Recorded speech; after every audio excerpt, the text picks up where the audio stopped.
Wasn't just a historical footnote.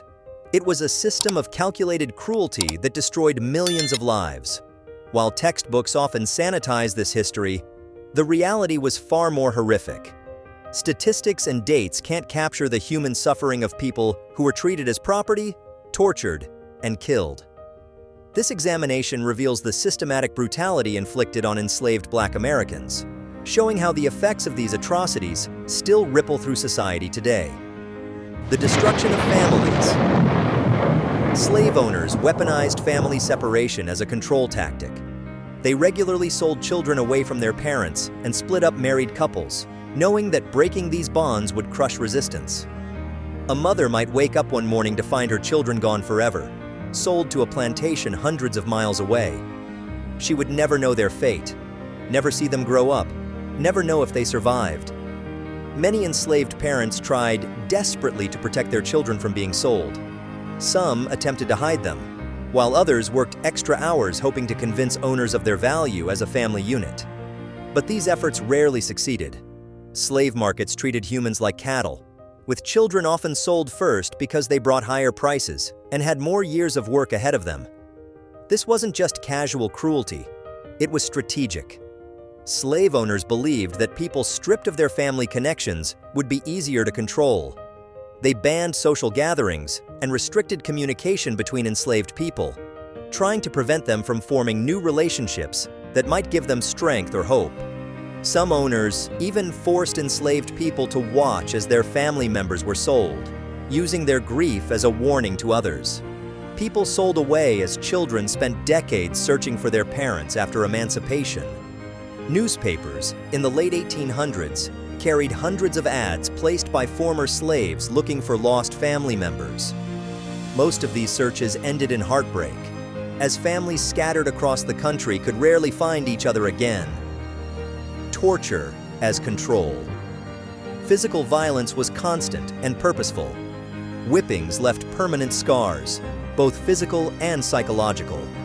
Slave owners used specialized tools, metal collars with spikes, stocks that held people immobile for days, and branding irons that marked escapees.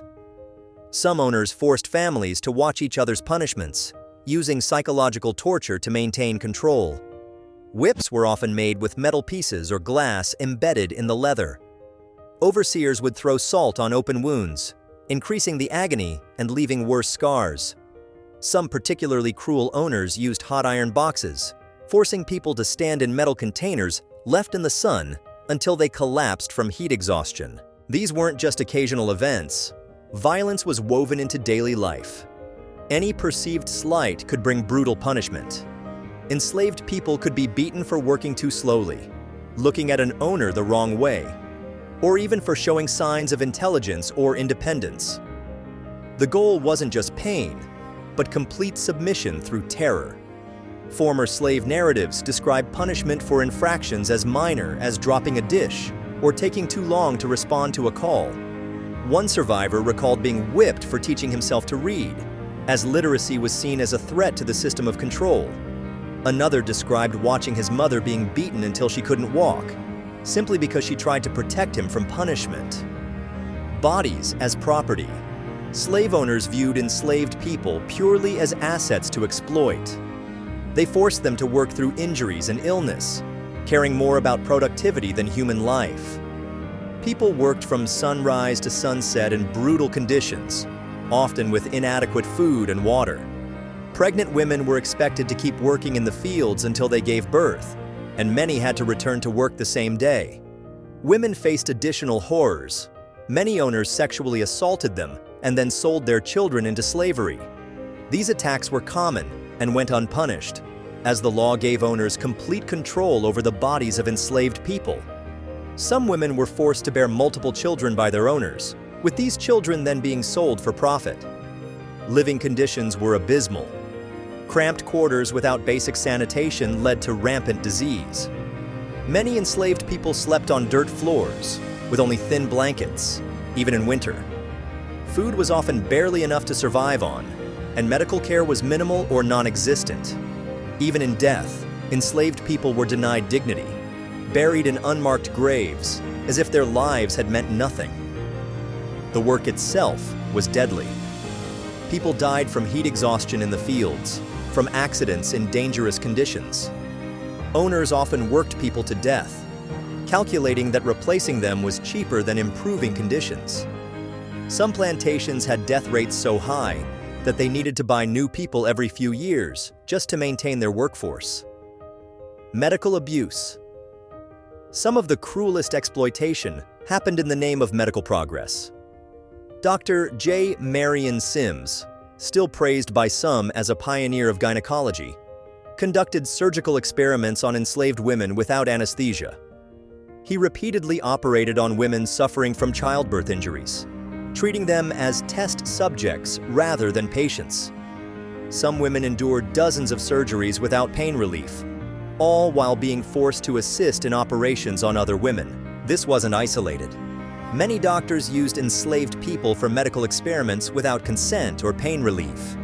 Some tested dangerous drugs on them, while others performed experimental surgeries. Medical schools routinely used the bodies of enslaved people for anatomy lessons, often obtaining these bodies through grave robbery or murder. Many doctors claimed that black people felt less pain than white people, using this false belief to justify their cruelty. They developed theories about supposed biological differences to support slavery, creating pseudoscientific racism that persisted long after emancipation. This history helps explain why many Black Americans still distrust medical institutions today. The exploitation didn't end with slavery. Unethical medical experimentation continued well into the 20th century. The effects of this abuse show up in modern healthcare disparities and ongoing medical discrimination. Psychological warfare. Slave owners used psychological tactics to break people's spirit. They prohibited education, destroyed cultural connections, and forced people to abandon their original names and languages. Children were taught from birth that they were inferior, while adults faced constant humiliation and degradation. The system attacked every aspect of human dignity. Enslaved people were forced to sing while being whipped, to thank owners for punishments, and to act happy regardless of their true feelings. They had to watch helplessly as their children were sold, their partners were abused, and their elderly parents were worked to death. Many slave owners used religion as a control tool, teaching a twisted version of Christianity that emphasized obedience and submission. They censored or changed biblical passages about freedom and justice, while emphasizing verses about serving masters. This perversion of faith added spiritual abuse to physical torment. Generational trauma. The end of slavery didn't erase its psychological impact. Former slaves carried deep trauma that passed down through generations. Their descendants still grapple with the effects of that trauma today, visible in persistent racial inequalities across American society. Research shows that severe trauma can actually change DNA, affecting how genes are expressed in future generations. The stress of slavery, constant fear, separation from family, physical abuse, and psychological torture left biological marks that continue to affect health outcomes in Black communities today. The economic impact also spans generations. While slave owners received reparations after emancipation, former slaves got nothing to help them build new lives. Most had to continue working for former owners as sharecroppers, trapped in a new form of economic slavery. This forced poverty created wealth gaps that still persist, cultural erasure, and religious control. Slave owners didn't just control bodies, they systematically destroyed cultural identities. African languages were banned, traditional religious practices were criminalized, and enslaved people were forced to adopt their owners' Christian beliefs. Many owners used religion as another tool of control, selectively interpreting biblical passages to justify slavery while suppressing African spiritual traditions. Names held special significance in this erasure. Slave owners typically stripped people of their African names, replacing them with English ones. This wasn't just about convenience. It was a calculated effort to sever ties with African heritage and identity. Children born into slavery were given names that often reflected their owners' whims or described their intended use as property. Traditional African cultural practices, from music to medicine, were either banned outright or carefully monitored. Owners feared that cultural expression could foster unity and resistance. When they did permit cultural activities, they often forced them to take place in public, where they could be watched and controlled. Educational suppression. Most slave states made it illegal to teach enslaved people to read or write. The penalties for literacy were severe. Enslaved people caught reading could face whippings, mutilation, or death. Even free black people caught teaching slaves to read could face harsh punishment. This wasn't just about maintaining ignorance. Slave owners recognized that literacy could lead to increased resistance. Reading meant access to abolitionist materials, news about free black communities, and the ability to forge passes for escape. It also meant the ability to document the horrors of slavery firsthand. Some enslaved people learned to read and write in secret, often at great risk. They would gather at night, using discarded newspapers or stolen books to teach each other. Children sometimes learned letters while playing with the white children they served, though they had to hide this knowledge. The breeding system. One of slavery's most dehumanizing aspects was the forced breeding of enslaved people. After the international slave trade was banned in 1808, many owners turned to domestic production to maintain their workforce. Women were valued for their fertility and often forced to bear as many children as possible. Owners kept detailed breeding records, tracking fertility like livestock. Some plantations had designated breeding quarters, where they forced certain enslaved people to reproduce. Women who failed to conceive could face punishment or sale. Those who did bear children often had to return to work within days of giving birth. Their infants left in the care of elderly slaves or older children. Some owners offered incentives for pregnancy, extra food rations or lighter workloads. Others used pure force, arranging marriages or forced encounters to produce more enslaved children. The children born from these unions became additional property, their worth calculated from birth based on their potential labor value. Resistance and retribution. Despite brutal oppression, enslaved people constantly found ways to resist. This resistance took many forms, from work slowdowns and tool breaking to escape attempts and revolts. Every act of defiance, no matter how small, risked severe punishment. Escape attempts were met with particular brutality. Fugitive slave hunters used dogs trained to track and attack. Captured escapees often faced public torture, designed to discourage others. Some owners used professional torturers who specialized in particularly cruel punishments for rebellious slaves. Even smaller acts of resistance could bring harsh consequences. Speaking back to an owner, breaking a tool, or working slowly could result in severe beatings.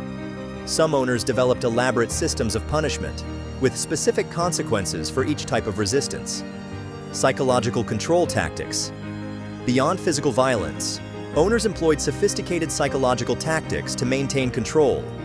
They fostered distrust among enslaved people, rewarding those who reported others' misbehavior. This created a climate of suspicion that made organized resistance more difficult. Some owners alternated extreme cruelty with occasional kindness, creating a form of trauma bonding. They might offer small privileges or rewards, only to withdraw them arbitrarily. Children were particular targets of psychological manipulation. From an early age, they were taught to view themselves as inferior and their enslavement as natural. Some owners forced enslaved children to play with their own children, only to abruptly end these relationships when the enslaved children reached working age. Modern implications. Many of slavery's control tactics evolved into post-emancipation practices that continue to affect Black communities.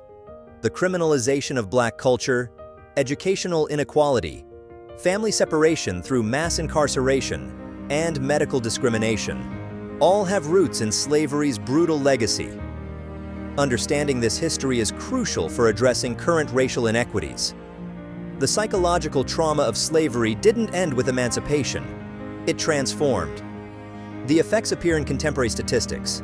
The racial wealth gap, health disparities, educational inequality, and mass incarceration rates all trace back to slavery's systematic destruction of black families and communities.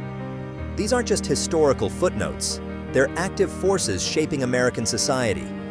The brutality of slavery shaped American institutions in ways that continue to affect black communities.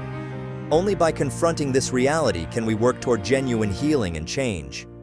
The true scope of slavery's horror may never be fully known. Many stories were lost when their tellers died, while others were too painful for survivors to share. But the evidence that remains shows a system of deliberate cruelty designed to destroy human bodies and spirits for profit. This history demands recognition, not just as a past tragedy, but as an ongoing influence on American society.